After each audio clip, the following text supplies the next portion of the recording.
మార్పు కోసం అడుగు వేసిన నాయకుడు, ప్రజల గుండెల్లో నిలిచిన పేరు మనను కలవెను గోపాలరెడ్డి అన్న.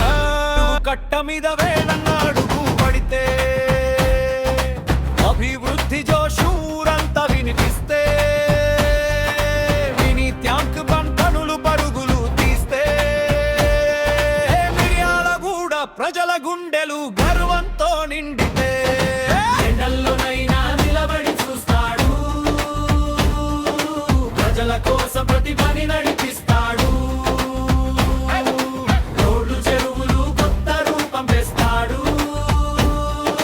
కాంగ్రెస్ జెండాని ఎత్తుగా ఎగరవేస్తాడు. వేణన్న వస్తే పనులే స్పీడం, ప్రజల కోసం ఫుల్గా లీడం, చెరువు కట్టకి కొత్తలు వచ్చిందే.